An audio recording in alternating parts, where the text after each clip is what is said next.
In last week's parasha, Jacob had a dream that even all of these years later, we can't stop talking about. After tricking his father into giving him his brother Esau's birthright blessing, Jacob flees his home, lays down in the wilderness, and has a dream. So when we're presented with these rich visual vignettes in the Torah, it's really worth savoring them and slowing down. So let's imagine for a moment Jacob, heart racing from fleeing his family home, notices that the sun is setting. In this place that he's never been, I imagine kind of craggy hills in the desert, he lays down to sleep on the earth with a rock for his pillow. He has lived comfortably in tents his whole life, so perhaps this is the first night he's slept unprotected under the stars. In this situation, one could imagine how he might feel the uneven ground behind his back, a reminder of the acute absence of his own bed and his own home, all that he has left.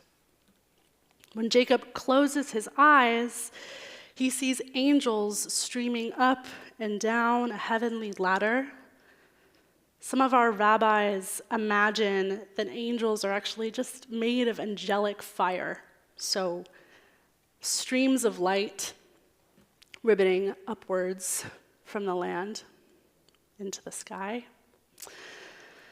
In the midst of this waterfall of light, God is nitzav alav, in English, stationed or standing, next to Jacob himself. God speaks to Jacob, maybe in his ear, saying, "Remember, I am with you. I will protect you wherever you go, and I will bring you back to this land." When Jacob wakes up, he recounts the dream and he makes a vow.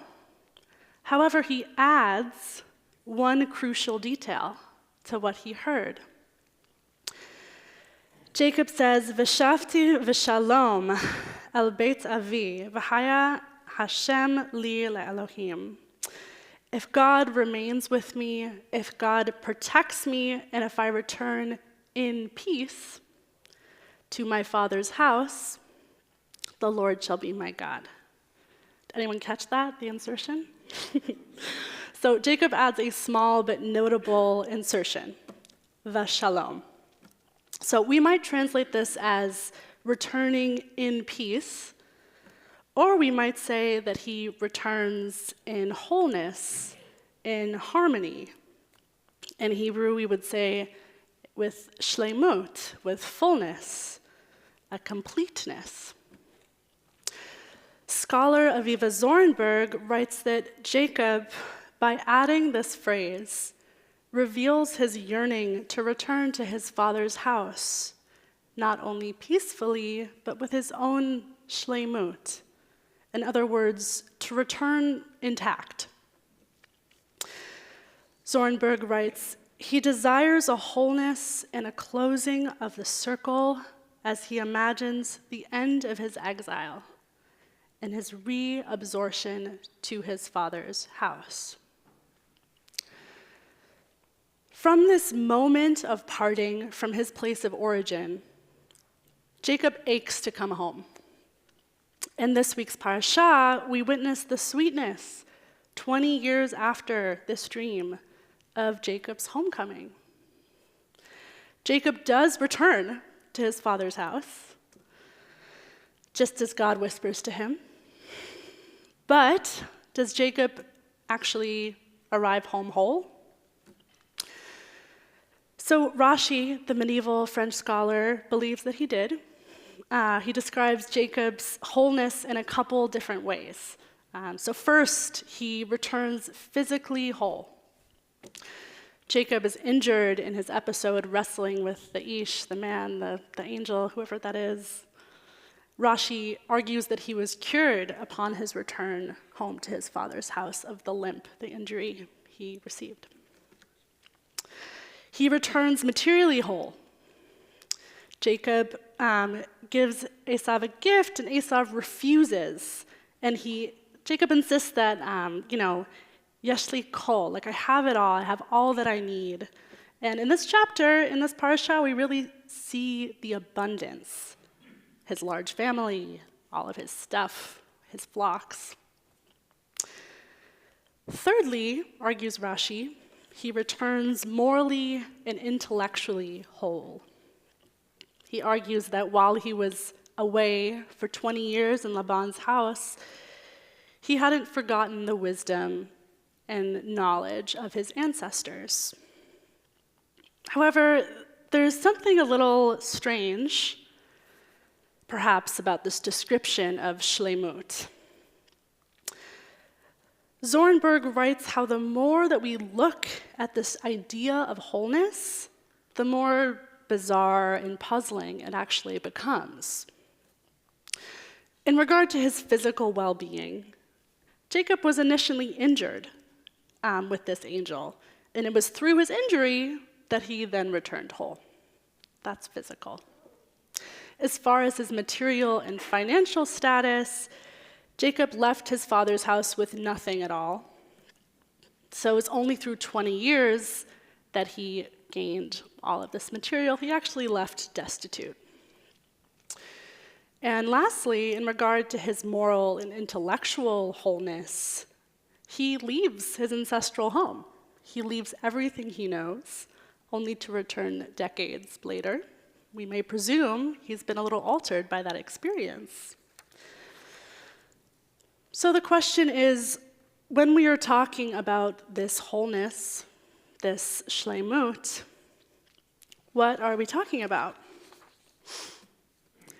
Zornberg writes, to be whole apparently means to have been in great danger and to have been saved. Jacob's integrity has been significantly assailed on many levels, but losses have been recouped, injuries healed, the erosion of memory has been successfully fought. We learn that shlemut actually seems to require tremendous loss of and distance from that which has made us whole. I want to suggest a fourth dimension of shlemut, of wholeness, and this is of relational wholeness. So remarkably and beautifully, Jacob's process of homecoming, which he so yearned for, doesn't begin by arriving at a physical location, but arriving in a particular relationship. Esau, his twin brother. Esau is the person with whom he began his life. Remember, they were twins together in utero. The person next to whom he literally was formed. Next to whom he became Shalem, a whole and complete human. I think it's remarkable that in our parasha, before even hearing the name of a city or the name of his father, he arrives in his brother's arms. So once again, when we encounter a visually beautiful piece of Tanakh, it's really worth slowing down and savoring these couple words that I'll read out loud. I encourage you to let yourself see this. Yaakov himself advanced ahead of them, and he bowed low to the earth 7 times until he had come close to him, to his brother. Esau ran to meet him. He embraced him, flung himself upon his neck, and kissed him, and they wept. We might imagine a brother with his face lifting and falling again and again to the earth, each time bowing closer to his brother. Each time we listen, the pronouns become ambiguous. Which brother is which? Who's talking to who? But we hear and see how they jump into each other's arms, weeping, finally back together. So, like Jacob, many of us dream of shleimut, of wholeness, as soon as it leaves our grasp.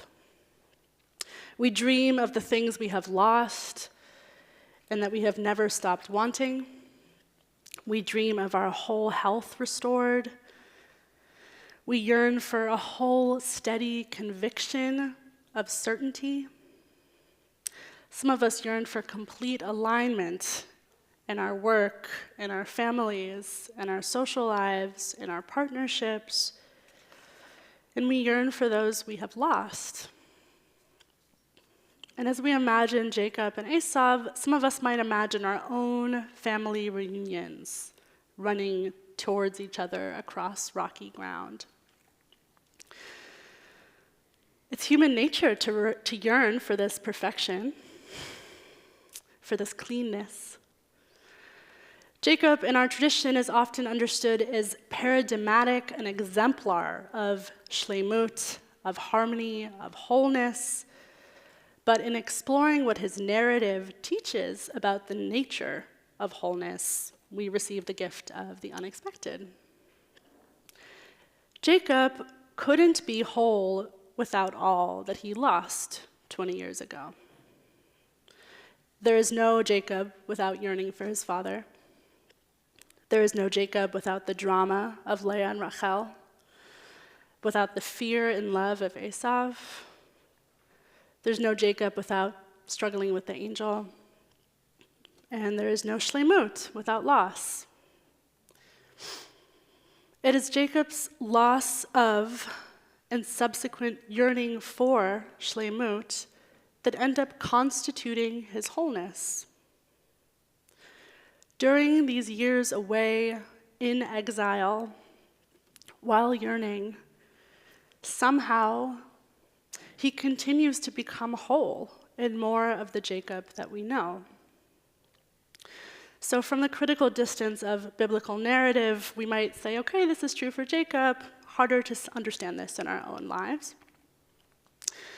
In this Shabbat, I want to bless us all in opening to how this is also true for us.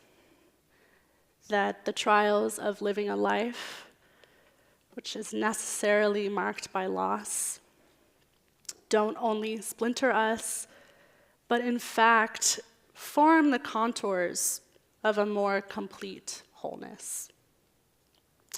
I want to bless us to see that just like Jacob, our shleimut is formed by our own exile, our own yearning. To bless us to see that whether far from or close to home, our wholeness is with us in all that we yearn for and all that we are. Shabbat shalom.